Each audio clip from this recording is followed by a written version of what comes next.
অর্থাৎ গতকালকের ক্লাসে আমরা শেয়ারের প্রকারভেদ নিয়ে বিস্তারিত কথা বলেছি। সাধারণ শেয়ার কি, অগ্রাধিকার শেয়ার কি, সাধারণ শেয়ার আর অগ্রাধিকার শেয়ারের মধ্যে পার্থক্যটা কি, তারপরে অগ্রাধিকার শেয়ারের যে 8 প্রকার অগ্রাধিকার শেয়ার আছে সেগুলোর বিস্তারিত আলোচনা করেছি। বিলম্বিত দাবিযুক্ত শেয়ার কি, অন্যান্য শেয়ার কি, বোনাস শেয়ার কি, রাইট শেয়ার কি, অনাংশিক মূল্যের শেয়ার কি, প্রাথমিক শেয়ার কি, এগুলো আলোচনা করেছি। আমরা বলেছি বোনাস শেয়ারটা নিয়ে আমরা একটু ডিটেলস কথা বলতে চাই। তো আজকে আমি বোনাস শেয়ার নিয়ে একটু সামান্য হালকা কথা বলবো তোমাদের সাথে। পাশাপাশি এই বোনাস শেয়ারের পাশাপাশি আগের যে শেয়ারগুলা ছিল সেগুলা নিয়ে আমরা যেহেতু আলোচনা করে ফেলেছি, এগুলা নিয়ে তেমন এমন কথা বলবো না। আমরা বোনাস শেয়ারটা নিয়ে একটু হালকা একটু কথা বলে নিই, যেহেতু কালকে বলেছি কথা বলবো, না বললেই নয়। যদিও এখানে ডিটেলস আলোচনাটা নাই। এই বোনাস বা অধিবৃত্তি শেয়ারটা আমরা শিখবো হচ্ছে হিসাব বিজ্ঞান দ্বিতীয় পত্রে, হ্যাঁ, হিসাব বিজ্ঞান দ্বিতীয় পত্রের চতুর্থ অধ্যায়ে। দ্বিতীয় পত্রের চতুর্থ অধ্যায়ে অর্থাৎ যৌথ মূলধনী কোম্পানির মূলধনে বোনাস শেয়ার সংক্রান্ত বিষয় আছে, বা কোম্পানি সংগঠনেও আমাদের বোনাস শেয়ার সংক্রান্ত বিষয় আসে। তাহলে আমরা কালকে বলেছি কি, কোম্পানি দেখা গেছে তার যে মুনাফাটা, এই মুনাফাটা কাকে দেয়? মূলত শেয়ার হোল্ডারদেরকে। তো শেয়ার হোল্ডারদেরকে মুনাফাটা তারা নগদও দিতে পারে, নগদ টাকার পরিবর্তে মাঝে মধ্যে তারা কোম্পানির শেয়ার হোল্ডারদের শেয়ার প্রদান করে। এই যে নগদ টাকার পরিবর্তে শেয়ার হোল্ডারদের শেয়ার প্রদান করাটাই হচ্ছে বোনাস শেয়ার। বোনাস শেয়ার কিন্তু এমন না, ফ্রি কোনো শেয়ার না, তারা টাকা পাবে সেই পরিবর্তে তাদেরকে শেয়ার দিচ্ছে। ওকে, এটাই হচ্ছে বোনাস শেয়ারের কথা। সো এই শেয়ারগুলা যদি কোম্পানি মার্কেটে নগদ টাকার পরিবর্তে শেয়ার দেয় তাহলে কোম্পানির একটা লাভ হয়। কি লাভ হয়? একটা লাভ হচ্ছে কোম্পানির ক্যাশ থেকে নগদ টাকা চলে যায় না। অন্যদিকে কোম্পানি যে শেয়ার দিচ্ছে, কোম্পানির শেয়ার মার্কেটে আবার বৃদ্ধি পাচ্ছে, বিক্রি হচ্ছে। তার মানে কোম্পানির শেয়ার মূলধন বাড়ে আর মালিকানা সত্ত্বটাও বাড়ে। That means bonus share issue করলে কি হয়? কোম্পানির কি হয়? মালিকানা সত্ত্ব বাড়ে, কিন্তু শেয়ার মালিকদের সংখ্যা কিন্তু বাড়বে না, কারণ ওই যে তারা আগের যে শেয়ার মালিক তাদেরকেই তো শেয়ারটা দিচ্ছে। কিন্তু মালিকানা সত্ত্ব বাড়বে এবং নগদ অর্থের কোনো প্রয়োজন হবে না। এই হচ্ছে বোনাস শেয়ারের মোটামুটি সুবিধাগুলা। তো বোনাস শেয়ার ইস্যুর ক্ষেত্রে আমাদের জাবেদা কি হয়, পরিশোধের ক্ষেত্রে জাবেদা কি হয়, সেটা আমরা অ্যাকাউন্টিং এ গেলে বিস্তারিত শিখবো। আজকে আর এটা নিয়ে আলোচনা করলাম না। রাইট শেয়ার বা অধিকারযোগ্য শেয়ার নিয়ে আমরা কথা বলেছি আগে। সো এই জিনিসগুলো নিয়ে আমাদের আর মোটামুটি আলোচনা করার কিছু নাই। আজকে আমরা কিছু শেয়ার মালিকের প্রামাণ্য দলিল একটু শিখবো। হ্যাঁ, এই দলিলগুলো আমাদের জন্য গুরুত্বপূর্ণ। এই দলিলগুলো হচ্ছে আমাদের খুবই গুরুত্বপূর্ণ দলিল। অল্প কয়েকটা দলিল নিয়ে আমি একটু সামান্য কথা বলে আমরা মেইন আলোচনায়, মানে আর আজকের প্রধান যে আলোচনা সেখানে চলে যাব। প্রথম হচ্ছে শেয়ার সার্টিফিকেট। মাথায় রাখবা, ধরো তুমি যে শেয়ার মালিক, তুমি যে শেয়ার কিনছো, এই শেয়ারের যে মালিক, খেয়াল করো, এই শেয়ারের মালিক হিসেবে তোমাকে বিবেচনা করবে কিভাবে? সাধারণত তোমার কাছে যদি এই শেয়ার সার্টিফিকেটটা থাকে, কারণ হচ্ছে কোম্পানি যখন শেয়ার বন্টন করবে, হ্যাঁ, তখন 2 থেকে 3 মাসের মধ্যে শেয়ার মালিকদেরকে এই সার্টিফিকেট প্রদান করা হবে। এটা হচ্ছে শেয়ার মালিকানার একটা প্রমাণ বা মুখ্য দলিল। না ভাইয়া, এটা হচ্ছে আমাদের ম্যানেজমেন্টের যৌথ মূলধনী কোম্পানি সংগঠন। তো কোম্পানি সংগঠনে আমাদের কিন্তু এই যে শেয়ার, ঋণপত্র বা বন্ড এই সব আছে। ওকে, অর্থাৎ আমাদের টিচাররা হয়তো এই জিনিসগুলো পড়ায় না, তো কোম্পানি সংগঠনেই আমাদের সব আছে। এটা ম্যানেজমেন্ট মূলত। তো ম্যানেজমেন্টে এখানে ফাইন্যান্সের অনেক কিছু আছে। কথা বুঝতে পেরেছো? শেয়ার, বন্ড, ডিবেঞ্চার, তারপরে হচ্ছে শেয়ারের প্রকারভেদ। হ্যাঁ, এই জিনিসগুলো ফাইন্যান্সেও আছে, ম্যানেজমেন্টও আছে। গত ক্লাসে আমি এটা বলেছি। ওকে, যারা ক্লাস করেছো তারা জানো। সো এটা একই সাথে তোমাদের 2টা কাজ করবে, এমনকি 3টা কাজ করবে। হিসাব বিজ্ঞানেরও কিছু কিছু ক্ষেত্রে এটা লাগবে, এই অধ্যায়টা। যেমন আমরা শেয়ার সংক্রান্ত যে প্রকারভেদ পড়েছি সেখানেও কিন্তু এটা লাগে। সো শেয়ার সার্টিফিকেটটা কি, আমরা সংক্ষেপে বললাম যে কোম্পানির যে তুমি শেয়ারের মালিক, এই শেয়ারের মালিক হিসেবে তোমাকে বিবেচনা করার জন্য এই সার্টিফিকেটটা তোমাকে 2 থেকে 3 মাসের মধ্যে সংগ্রহ করতে হবে বা কোম্পানি তোমাকে দিবে। এটা হচ্ছে শেয়ার সার্টিফিকেট। ওকে, তখন এই যে শেয়ার সার্টিফিকেট, আর মাথায় রাখবা,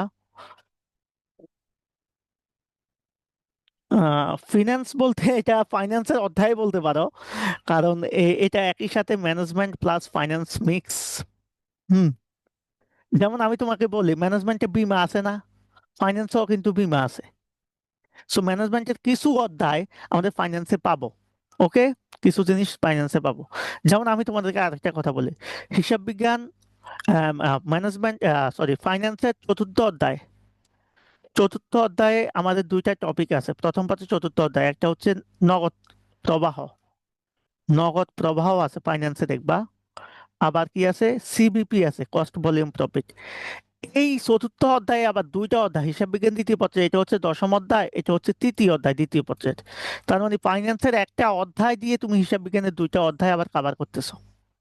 সো একটার সাথে আরেকটা রিলেটেড, এগুলার একটার সাথে আরেকটা রিলেটেড আছে। যারা আমার পেইড ব্যাচের স্টুডেন্ট, প্রত্যেকে আমি আলাদা আলাদা করে জিনিসগুলো দেখিয়ে দিয়েছিলাম। ওকে, তো শেয়ার সার্টিফিকেট আমরা বুঝতে পেরেছি না, যে আসলে আমাদের শেয়ার মালিকানার যে প্রমাণ, সেটাই হচ্ছে মূলত শেয়ার সার্টিফিকেট। ওকে, আর মাথায় রাখবা শেয়ার ওয়ারেন্টটা কি। শেয়ার ওয়ারেন্টটা হচ্ছে আগে সাধারণত হতো যখন শেয়ারের পূর্ণ মূল্য আদায় করা হতো, অর্থাৎ তুমি যত টাকা শেয়ার কিনছো, তত টাকা শেয়ারের টাকা যখন কোম্পানিকে পরিশোধ করতা, তখন কোম্পানি এই যে তোমার থেকে শেয়ারের টাকা বুঝে নিয়েছে, সেটার জন্য তোমাকে একটা কি দিত, প্রামাণ্য দলিল প্রদান করতো, যেটাকে আমরা কি বলবো, শেয়ার ওয়ারেন্ট বলি। শেয়ার ওয়ারেন্ট হচ্ছে তখনই যখন কোম্পানি তোমার কাছ থেকে মূল্য আদায় করবে। টাকাটা আদায় করার পর, সকল টাকা আদায় করার পর কি হবে, তোমাকে এই ওয়ারেন্টটা দিবে, শেয়ার ওয়ারেন্ট। ওকে, আর শেয়ার সার্টিফিকেট আমি আগেই বলছি শেয়ার মালিকানা, তুমি যে শেয়ারের মালিক সেটার একটা প্রমাণক। আর মাথায় রাখবা এই যে শেয়ার সার্টিফিকেট, কোম্পানি কিন্তু তোমাকে শেয়ার সার্টিফিকেট দিচ্ছে কখন, 2 থেকে 3 মাস এর মধ্যে। তুমি যে কোম্পানির মালিক সেটার জন্য তোমাকে সাময়িকভাবে একটা জিনিস দিবে, সেটাকে আমরা বলবো হচ্ছে কাঁচা সনদ। কাঁচা সনদটা কি, মানে এই শেয়ার সার্টিফিকেট ইস্যুর পূর্বে মানে আমাদের কি দিবে, কোম্পানি কাঁচা সনদটা দিবে। এটাও শেয়ার মালিকানার একটা প্রমাণ। অর্থাৎ কাঁচা সনদটা দিবে কেন, যখন তুমি শেয়ার সার্টিফিকেটটা এখনো হাতে পাও নাই, না পাওয়ার কারণে সেটার মধ্যবর্তী সময়ের জন্য কোম্পানি তোমাকে একটা অস্থায়ী মালিকানা প্রমাণক হাতে দিবে, সেটাকে আমরা কি বলবো ভাইয়া, কাঁচা সনদ বলবো। বুঝতে পেরেছো, এই জিনিসগুলো নর্মাল। আর ক্ষতিপূরণ পত্র কি, এটা আমরা জানি। ক্ষতিপূরণ পত্র মানে হচ্ছে তোমার যদি কোনো কারণে শেয়ার হারিয়ে যায়, শেয়ার সার্টিফিকেট হারিয়ে যায়, তখন তোমাকে এই পত্রটা দেওয়া হবে, ক্ষতিপূরণ পত্র। এগুলো খুব নর্মাল একটা ইস্যু, জাস্ট আমরা সংক্ষেপে একটু আলোচনা করলাম আর কি। তাহলে শেয়ার সার্টিফিকেট হারিয়ে গেলে এই জিনিসগুলো দেওয়া হয়। আর মাথায় রাখবা আমাদের লভ্যাংশ পরোয়ানা মানে হচ্ছে তুমি যে লভ্যাংশ উত্তোলন করবা ব্যাংক থেকে, সেটার জন্য কোম্পানি তোমাকে এই দলিলটা দেয়। এই জিনিসগুলো কমন। তাহলে আমরা কি কি পেলাম এখানে, শেয়ার সার্টিফিকেট পেলাম, খেয়াল করো, শেয়ার সার্টিফিকেট। শেয়ার সার্টিফিকেট কি বলতে পারবো, বলো, শেয়ার সার্টিফিকেট কি। তুমি কোম্পানি যখন শেয়ার কিনবা, ওই শেয়ার কেনার 2 থেকে 3 মাসের মধ্যে শেয়ারের মালিক যে তুমি, সেটার প্রমাণক হিসেবে কোম্পানি তোমাকে যেটা দিবে, সেটা শেয়ার সার্টিফিকেট। বুঝতে পেরেছো। এরপরে শেয়ার ওয়ারেন্ট আমরা কি বলছি, শেয়ার ওয়ারেন্ট বলছি হচ্ছে এই যারা কোম্পানির শেয়ারের যদি তুমি পূর্ণ মূল্য আদায় করো, তখন তোমাকে শেয়ার ওয়ারেন্ট। ওকে, শেয়ারের পূর্ণ মূল্য আদায় করার পরে কোম্পানি তোমাকে এটা দিবে। আর কাঁচা সনদ কি, কাঁচা সনদটা হচ্ছে শেয়ার সার্টিফিকেট দেওয়ার পূর্বে তোমাকে এটা দিবে কোম্পানি, ওই 2-3 মাসের জন্য। আর আমাদের কি ছিল, আরেকটা হচ্ছে লভ্যাংশ পরোয়ানা কি, ক্ষতিপূরণ পত্র হচ্ছে যদি শেয়ার সার্টিফিকেট তোমার হারিয়ে যায়, তখন কোম্পানি তোমাকে এটা দিবে। আর লভ্যাংশ পরোয়ানা মানে হচ্ছে কোম্পানি তোমাকে যে লাভের অংশ দিবে, সেটা উত্তোলনের জন্য এই দলিলটা তোমার লাগবে। এই জিনিসগুলো হচ্ছে কোম্পানির আমাদের আসলে প্রমাণ্য দলিল, কিছু গুরুত্বপূর্ণ দলিল। তাহলে এই দলিলগুলো আমরা একটু মাথায় রাখবো, এটা নিয়ে এত বেশি ডিপেন্স মানে টেনশন করার কিছু না। ঋণপত্র শ্রেণী বিভাগ, এটা ফাইন্যান্সেও আছে। ওকে, এটা ফাইন্যান্সের একটা বিষয়, তো এটা নিয়ে আমরা ফাইন্যান্সে আলোচনা করব ডিটেলস। আজকে আমরা এত বেশি আলোচনা করব না। সাধারণ ঋণপত্র মানে হচ্ছে এই ঋণপত্রে কোনো জামানত রাখে না। আর বন্ধকি মানে হচ্ছে এখানে আসলে ঋণপত্র মানে ঋণটা নিতে গেলে তোমাকে অবশ্যই জামানত রাখতে হবে। ওকে, আর পরিশোধযোগ্য ঋণপত্র মানে যেখানে আসলে মেয়াদ শেষে তোমাকে একটা মেয়াদ থাকবে, মেয়াদ শেষে ঋণপত্রটা পরিশোধ করতে হবে। আর অপরিশোধযোগ্য সাধারণত এটার কোনো মেয়াদ থাকে না, এটা বিলোপ সাধনের পূর্বে হয় না।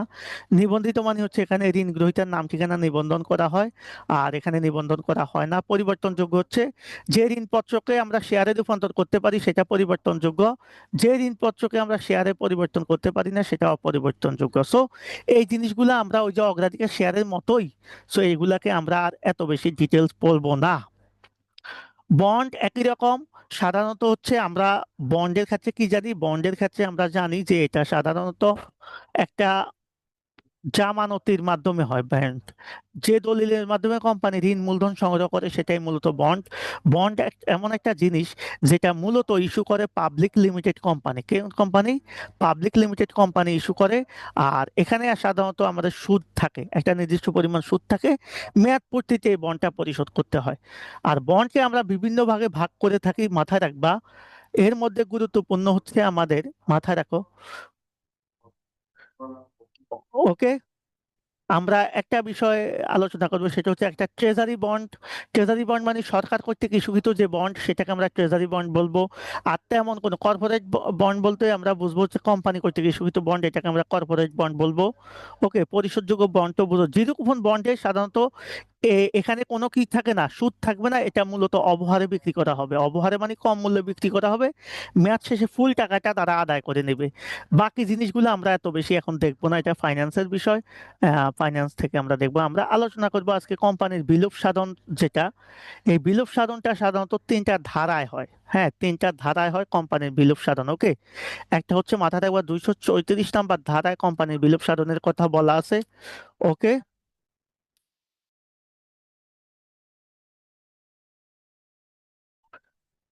হ্যালো। তো এই এই যে আমরা যেটা বলি বিলোপ সাধনের কথা, বিলোপ সাধনের যেটা আছে, সাধারণত কোম্পানির বিলোপ সাধন তিন রকমের হতে পারে। একটা হচ্ছে আদালত কর্তৃক বাধ্যতামূলক বিলোপ সাধন, এটা 241 ধারা। স্বেচ্ছাকৃত বিলোপ সাধন 290 ধারা। আদালত তত্ত্বাবধানে বিলোপ সাধন, সেটা হচ্ছে 316 ধারায়। ওকে, এই তিনটা ধারায় বিলোপ সাধন হতে পারে। আমরা বুঝতে পেরেছি।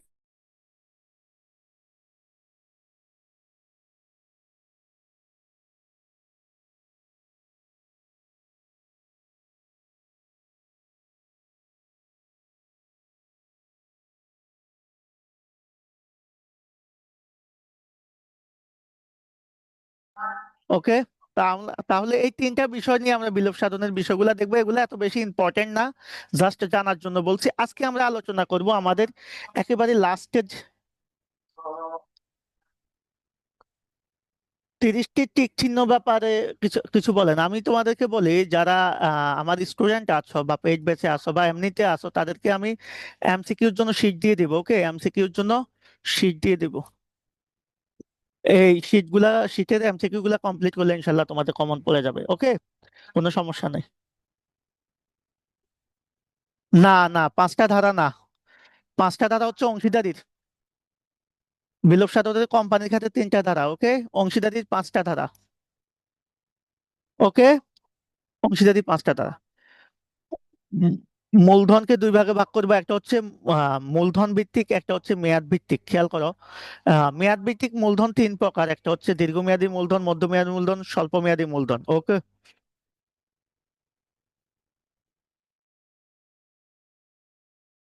এরপরে দেখো আমাদের মূলধনকে আমরা মূলত নামিক মূলধন বা নিবন্ধিত মূলধন, একটু খেয়াল করো এই বিষয়গুলো একটু, বিষয় বোঝার বিষয় আছে।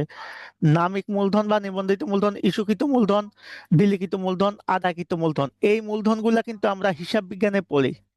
আমরা সবাই জানি এটা কিন্তু হিসাব বিজ্ঞানে, আমরা যখন হিসাব বিজ্ঞান দ্বিতীয় পত্রের চতুর্থ অধ্যায় করব, যৌথ মূলধনী কোম্পানির মূলধন, সেখানে আমরা নিবন্ধিত মূলধন বলবো, ইস্যুকৃত মূলধন, অনুমোদিত মূলধন বলবো, তারপরে বিলিখিত মূলধন বলবো, আদায়কৃত মূলধন বলবো। মনে আছে এগুলা সেখানে? না। আহ ওকে, তাহলে অংশীদারি ব্যবসায় হচ্ছে আমাদের বিলুপ সাধনের পাঁচটা ধারা, কোম্পানির ক্ষেত্রে আমাদের তিনটা ধারা। এটা একটু মাথায় রাখবা, দুইটা কিন্তু এক জিনিস না। আর কোম্পানি বিলুপ সাধনের ধারা আর অংশীদারি বিলুপ সাধনের ধারা কখনো এক হতে পারেও না, এটা পসিবল না। ওকে, আমি যে বিষয়টা নিয়ে কথা বলতেছি তোমাদের সাথে, একটা বিষয় আমি বলি। এই যে মূলধন, এই মূলধনকে আমরা যদি মূলধন ভিত্তিক শ্রেণীবিভাগ করি, মূলধন হচ্ছে প্রথম হচ্ছে নিবন্ধিত মূলধন বা নামিক মূলধন, এটাকে আমরা অনুমোদিত মূলধন বলি।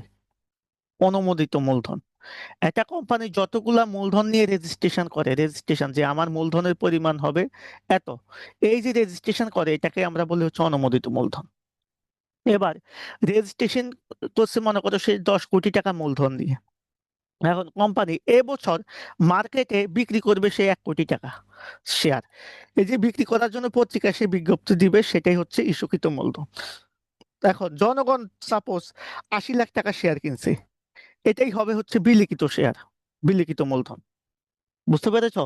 তাহলে আমি আবারও বলছি, একটা কোম্পানি সর্বপ্রথম যতটুকু মূলধন নিয়ে রেজিস্ট্রেশন করে, রেজিস্ট্রেশন 1 কোটি, এটাকে আমরা বলবো নিবন্ধিত মূলধন বা নামিক মূলধন বা অনুমোদিত মূলধন। ওকে। আর এখান থেকে কোম্পানি মার্কেটে বিক্রি করার জন্য ধরো 1 কোটি শেয়ার ছেড়েছে, এটাকে আমরা বলবো ইস্যুকৃত বা বিলিযোগ্য মূলধন। এবার এখান থেকে জনগণ সাপোজ 80 লাখ টাকা শেয়ার কিনতে চেয়েছে বা কিনেছে, এটাকে আমরা বলবো হচ্ছে বিলিখিত মূলধন। আর যে শেয়ারের টাকা বিলি করছি সেটা আদায় করে ফেললেই আমরা বলবো এটাকে পরিশোধিত বা আদায়কৃত মূলধন।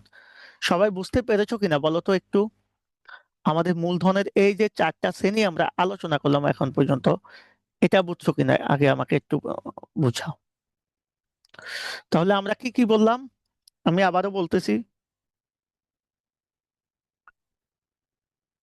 ভাইয়া 30টি চিনছেন, 5টা স্যার, শুধু বোর্ড প্রশ্ন পড়লে কমন পড়লে নাকি গাইডে আরো কিছু পার্ট বেসিক সিস্টেম সেগুলো?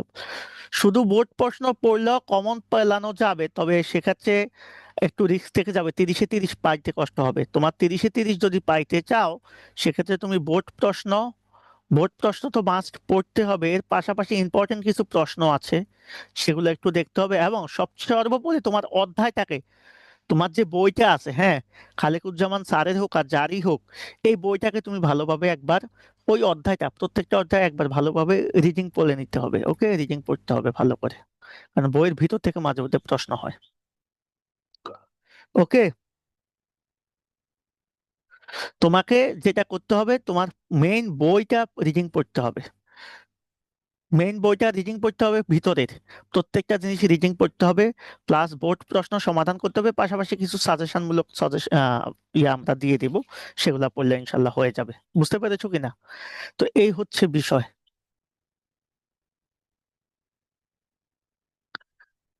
আমরা মোটামুটি তাহলে মূলধন ভিত্তিক শ্রেণী বিভাগ যেটা খেয়াল করো, নামিক মূলধন, ইস্যুকৃত মূলধন, বিলিখিত মূলধন, সংরক্ষিত মূলধন, এখানে মেয়াদ ভিত্তিক, এটা এটা এত বেশি দরকার তাই আমরা এই জিনিসগুলো একটু দেখলাম।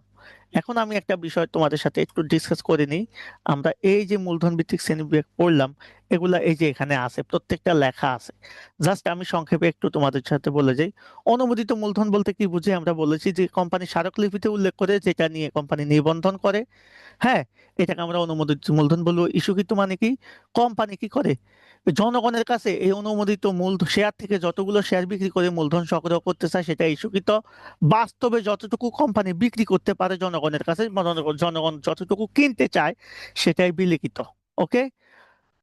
এই 3টা জিনিস নিয়ে আমাদের কোনো কনফিউশন আশা করি নাই। এবার আসো আমাদের সংরক্ষিত মূলধন বা সঞ্চিত মূলধন, এই জিনিসটা কি, যে বিলিখিত মূলধনের যে অংশ কোম্পানি বিলুপ সাধনের পূর্ব পর্যন্ত তলব করে না, মানে কোম্পানি বিলি করছে, এই বিলিখিত শেয়ার থেকে কিছু শেয়ারের টাকা কোম্পানি এখন পর্যন্ত আদায় করে নাই, মনে করো 10,000 টাকা কোম্পানি আদায় করে নাই, এটা রেখে দিয়েছে বিলুপ সাধনের জন্য, সেটাকে আমরা বলবো হচ্ছে সংরক্ষিত মূলধন বা সঞ্চিত মূলধন। ওকে, এই জিনিসগুলো মোটামুটি পড়লেই হবে, আমাদের এত বেশি ঝামেলার কিছু নাই।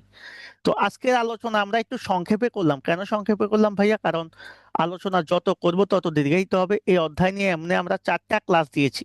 তো কোম্পানি সংগঠনের আমি শুরু থেকে একটা বিষয় তোমাদের সাথে শেয়ার করি, দেখো আমরা কি কি বলেছি এই অধ্যায়ে।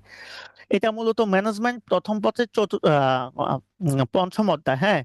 তো এই যে পঞ্চম অধ্যায়, ম্যানেজমেন্ট প্রথম পত্রের পঞ্চম অধ্যায়, এই অধ্যায়টা শুধু ম্যানেজমেন্টে না, এটা ফাইন্যান্সে আছে, এবং এই অধ্যায়টা আমাদের অ্যাকাউন্টিং এও কাজে লাগে। ওকে, একটু আমরা দেখলাম। তো এই যে এত জিনিস কাজে লাগে, এই জন্য এটা একটু বড়। তো এখানে আমাদের গুরুত্বপূর্ণ জিনিসগুলো আসলে কি, এখানে আমাদের গুরুত্বপূর্ণ জিনিস হচ্ছে, প্রথমত খেয়াল করবা, প্রথমত গুরুত্বপূর্ণ জিনিস হচ্ছে কোম্পানি সংগঠন কি, কোম্পানি সংগঠনের বৈশিষ্ট্য, এরপরে কোম্পানির এই যে গঠন প্রণালীটা আমাদের এত বেশি ইম্পর্টেন্ট না, বৈশিষ্ট্যটা একটু বলবো। পাশাপাশি আমরা যেটা বলবো সেটা হচ্ছে কোম্পানির প্রকারভেদ, যেটা, হ্যাঁ, কোম্পানির প্রকারভেদটা সবচেয়ে গুরুত্বপূর্ণ, বা শ্রেণী বিভাগ যেটাকে আমরা বলি, এই শ্রেণী বিভাগটা আমাদের জন্য খুব বেশি গুরুত্বপূর্ণ। ওকে, কোম্পানির প্রকারভেদ বা শ্রেণী বিভাগ, এটা আমাদের জন্য খুব বেশি গুরুত্বপূর্ণ। এরপর আমরা পড়বো হচ্ছে আমাদের, খেয়াল করো, প্রকার প্রাইভেট লিমিটেড কোম্পানি এবং পাবলিক লিমিটেড কোম্পানির মধ্যে পার্থক্য, মানে যেই জায়গাগুলোতে আমাদের ধরতেই হবে, এটা একটা জিনিস গুরুত্বপূর্ণ।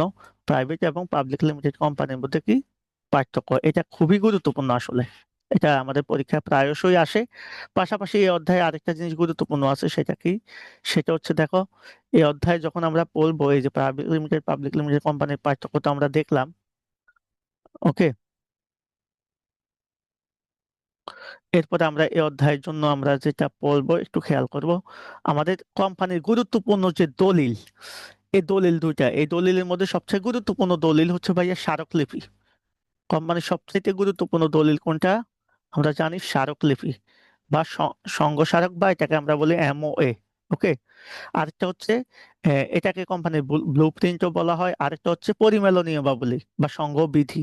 ওকে, এই দুইটা দলিল খুবই গুরুত্বপূর্ণ কোম্পানির। পরিমেলনীয় নিয়মাবলী, এই যে স্মারকলিপির ধারাগুলো আমরা বলবো, আর একটা হচ্ছে আমাদের এই যে সংঘ বিধি বা পরিমেলনীয় নিয়মাবলী, এটাও একটা গুরুত্বপূর্ণ দলিল। আরেকটা গুরুত্বপূর্ণ দলিল হচ্ছে কোম্পানির নিবন্ধন পত্র। ওকে, তো নিবন্ধন পত্রটাও আমাদের জন্য খুব গুরুত্বপূর্ণ। এই যে নিবন্ধন পত্র, বিবরণ পত্র, এগুলো আমাদের জন্য গুরুত্বপূর্ণ, এগুলো আমরা একটু দেখে যাব। এরপরে আমাদের কোম্পানির জন্য গুরুত্বপূর্ণ এই অধ্যায়ে যে যে জিনিসগুলো গুরুত্বপূর্ণ সেগুলাতে আমি জাস্ট একটু মার্ক করে দিই, তোমরা একটু পড়বা।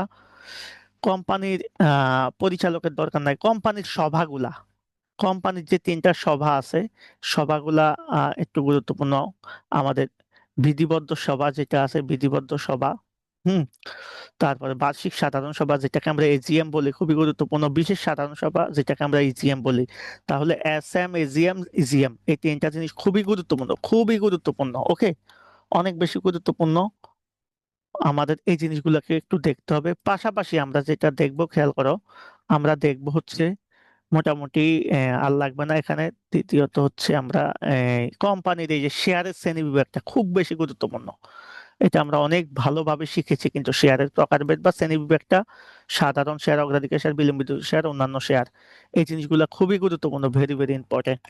এরপরে আমরা বন্ড বা ঋণপত্র শ্রেণীবিভাগ এটা দেখতে পারি, না দেখলেও চলবে, আর বিলোপ সাধনটা এক নজর একবার দেখে যাব।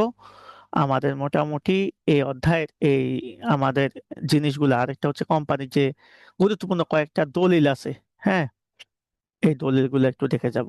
এই যে এই দলিলগুলো আর কি, কোম্পানির যে প্রামাণ্য দলিলগুলো আছে, শেয়ার সার্টিফিকেট, শেয়ার ওয়ারেন্ট, এগুলা থেকে আমাদের এমসিকিউ প্রশ্ন আসে। শেয়ার সার্টিফিকেট কি, শেয়ার ওয়ারেন্ট কি, কাঁচা সনদ, ক্ষতিপূরণ পত্র, লভ্যাংশ পরোয়ানা, এই চার পাঁচটা দলিল আমরা একটু দেখে যাব। ওকে, এভাবে আমরা মোটামুটি যৌথ মূলধনী কোম্পানি অধ্যায়টা যতটুকু পড়েছি, ইনশাল্লাহ আমি একটু ডিটেলস পড়িয়েছি তোমাদের জন্য, কারণ এই অধ্যায়টা অনেক টিচার ভালোভাবে পড়ায় না।